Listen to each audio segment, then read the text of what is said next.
Hi friends, Mrs. McBride here. What we're taking a look at today is 5 kinds of centripetal force. So these are the 5 traditional centripetal force problems. We've got something moving in a horizontal circle, we've got friction-induced turning, something in a vertical circle, something called a conical pendulum, and a banked curve. So the reason why I picked these problems is that I wanted to go through these problems with you and solve each one, because these are going to provide you a good example as to how to do all types of circular motion problems. The key here is asking yourself, what force causes the centripetal force? Okay, so what I would do is I would either print this paper out and work through these problems as you would on a regular worksheet, or write the problems down and do them in your notes. Okay, either way, you definitely are going to want to have these on hand to reference. All right, here we go. This first problem says a 0.015 kilogram ball is shot from the plunger of a pinball machine. Because of a centripetal force of 0.028 newtons, the ball follows a circular arc whose radius is 0.25 meters. The question to you is, what is the speed of the ball? Okay. Well, you might be saying to yourself, well, what information do we have?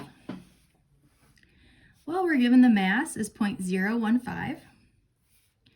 We're given the centripetal force as 0.028. We're given the radius is 0.25. And your question is, what is the velocity? So if I think about what equations do I have, I really only have a couple equations here.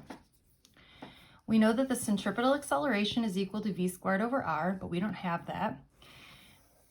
We know that the velocity is equal to 2 pi r over t. We don't have the time. Okay, so what I would use is the fact that the centripetal force is equal to mv squared over r.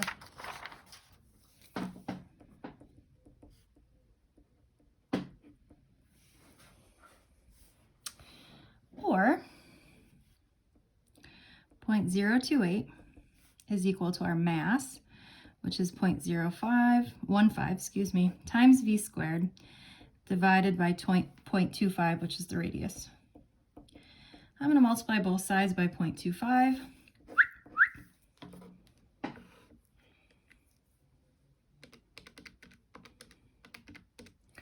Okay, 007.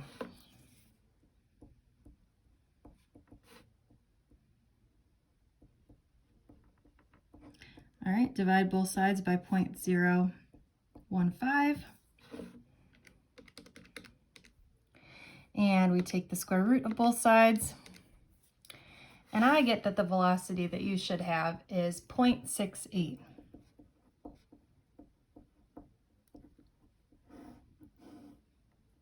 All right, now, I really want to work through each one of these problems with you. If you're feeling like you know what you're doing, just pause the video and fast forward until the end and check your answer, okay? Some of these, especially as we get moving down here, may or may not be familiar to you. So again, if at any point you want to just pause the video, work on your own, and then check your work, it's perfectly fine with me. Question number 2 says, suppose the coefficient of friction between the road and the tires on a Formula One car is 0.6 during a Grand Prix auto race. What speed will put the car on the verge of sliding as it rounds a level curve? Okay, so again, let's talk about what information do we have here. Well, we have mu is equal to 0.6. We're looking for the speed. And we have a radius of 30.5 meters. Okay, so our question always is, what force causes the centripetal force? Well, what force do you think causes the centripetal force? You have a 1 in 4 chance. I'm hoping you said friction, because obviously they give us the coefficient of friction, so that would be a good hint. Then it's the force of friction that causes the centripetal force. Or we know that FF is equal to mu Fn, and we know that FC is equal to mv squared over r. Last thing here we need to say is, what is the normal force equal to? Well, you know the normal force is equal to the force of gravity when we're on a flat horizontal surface. So I'm going to replace Fn with mg.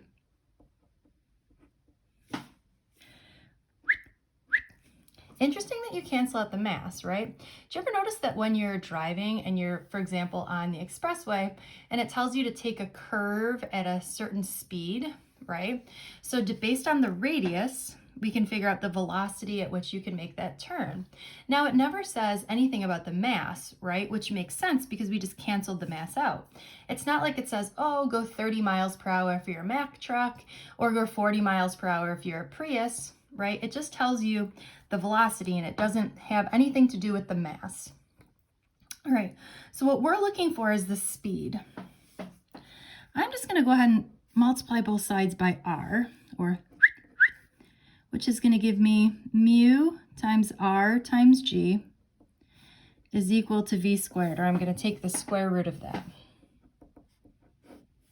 Mu times r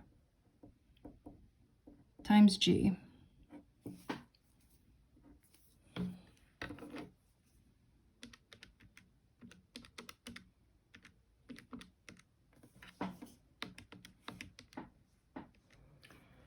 And I get that the velocity at which you can go around the curve is 13.5 meters per second.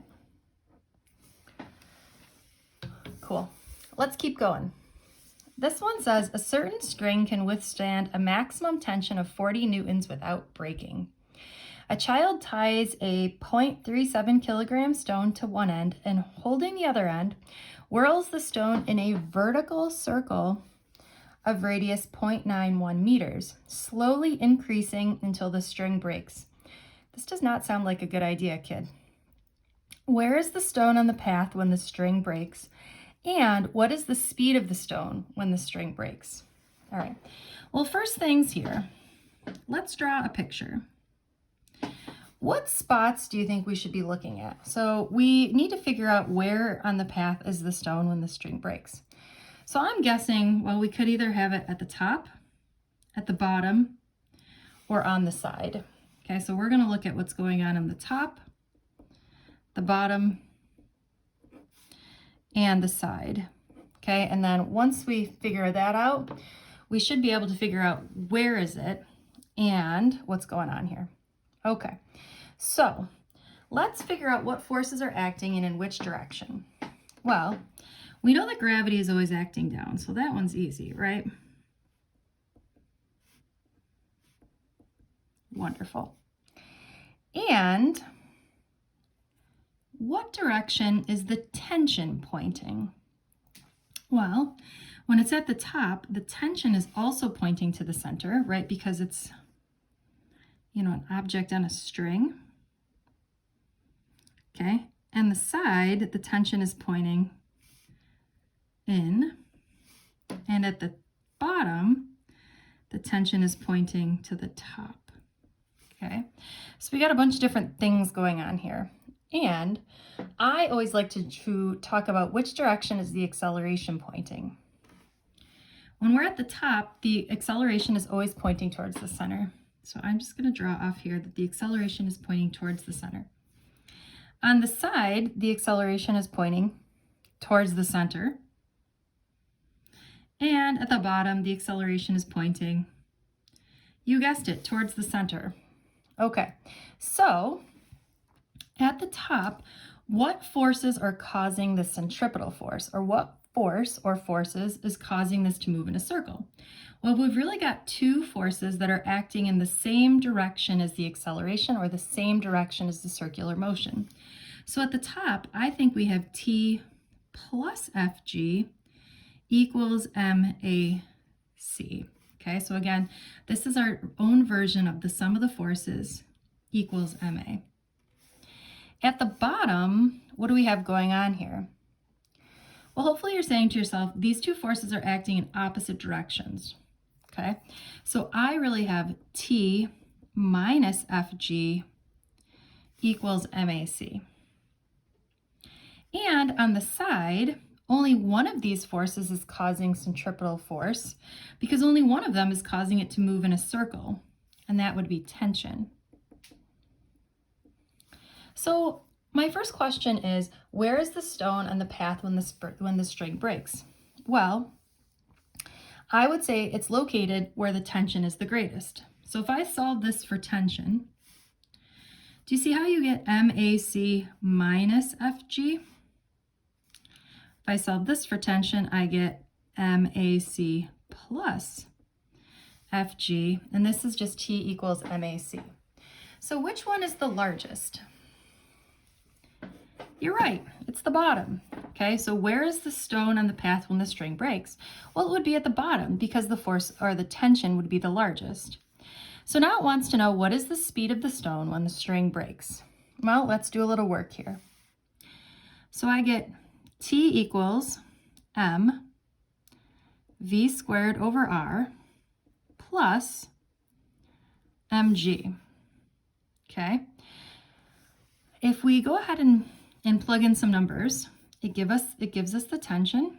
So 40 equals, the mass is 0.37 times v squared.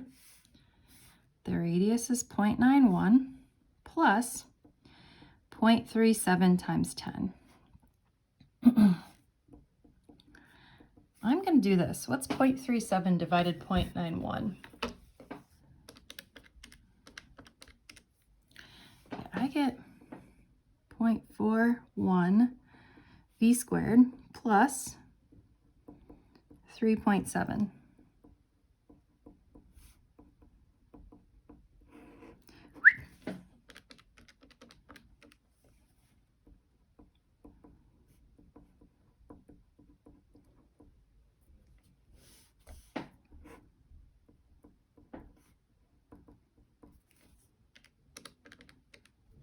Okay, take the square root,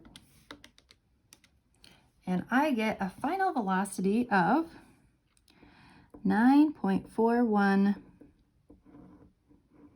meters per second. All right, well, we're 3/5 of the way done. What else do we have next? We're getting trickier here. Are you ready? We've got a billiard ball of mass 0.15 kilograms is attached to a light string that is 0.5 meters long and swung so that it travels in a horizontal circular path. This is what's called a conical pendulum.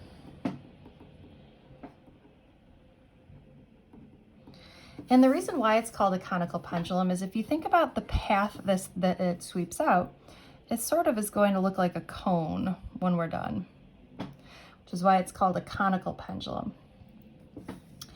All right, circular path of radius 0.4 meters is shown. We want to calculate the force of tension in the string as the ball swings in a horizontal circle. And then we're also going to determine the magnitude of the velocity of the ball as it travels in this horizontal circle. All right, so first thing, I'm hoping I'm reading your mind, is let's go ahead and draw a free body diagram, because anytime we're looking for tension, it seems like a good thing to do. So what forces are acting on this billiard ball and in which direction?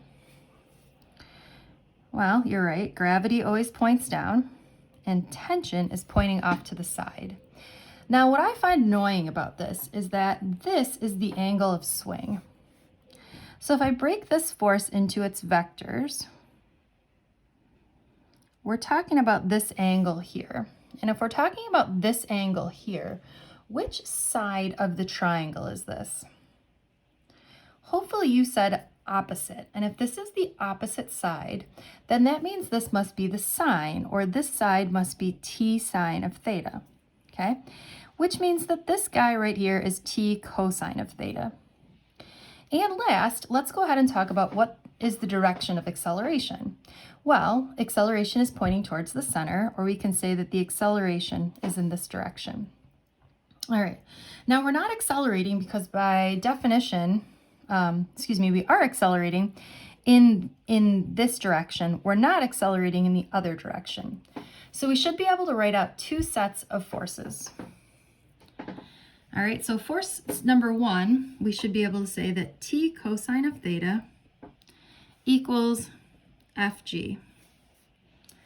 All right, and we should also be able to say that t sine of theta equals MAC, or basically this is equal to MA. And again, remember, this is just the sum of the forces equals MA, but in this case, since we're moving in a circle, is equal to MAC. Okay. Well, I'm looking for the tension in the string. So it seems like we should be in business here, right? If we use T cosine theta, we can replace FG with MG. Oh wait, hold on. There's a problem. That problem is we didn't get the angle. So we got to put on your geometry hat. I hope you have a pretty good looking geometry hat. All right, you ready? For this problem, we have to put on our geometry hat because we have some information, okay? So we know that the string has a length of 0.5 meters. And we also know that the radius is 4. And this is the angle that we're talking about here. So if this is the angle, what sides of the triangle do we have? Hopefully you're saying to yourself, you have the opposite and hypotenuse. Which trig function goes with opposite and hypotenuse? You're right, the sine. Okay, so the sine of theta should equal opposite over hypotenuse, or in our case, it should equal 0.4 over 0.5. So if I take the inverse sine of 0.4 over 0.5, I should get theta. I'm running out of space here. Okay, so let's take the inverse sine of 0.4 divided by 0.5. Okay, so I get that theta is equal to 53.1 degrees. All right, so back over here, if I take t times the cosine of 53.1 degrees is equal to my mass times g. I divide this by the cosine of 53.1.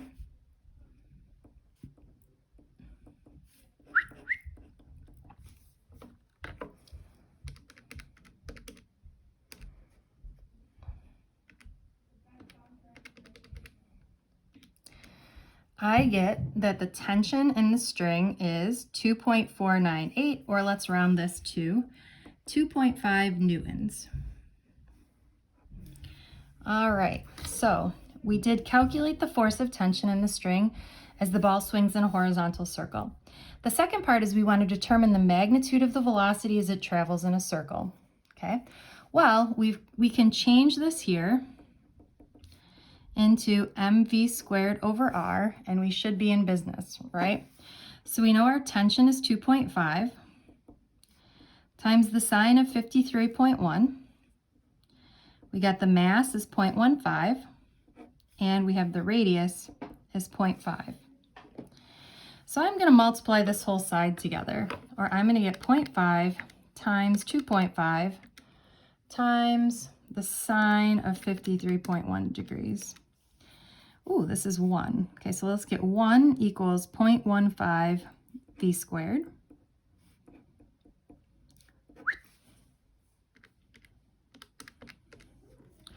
And I'm going to take the square root of that to find that I get the velocity to be 2.58 meters per second.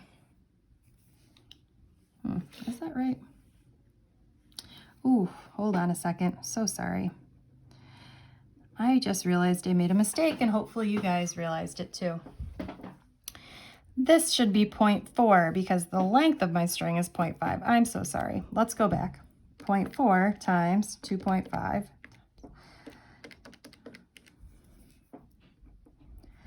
This should really be 0.8. Hopefully you guys caught my mistake.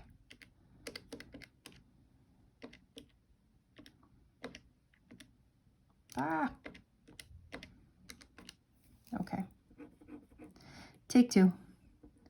Did you get 2.31 meters per second squared? Meters per second. Geez Louise. Okay. All right, last but not least, here we go.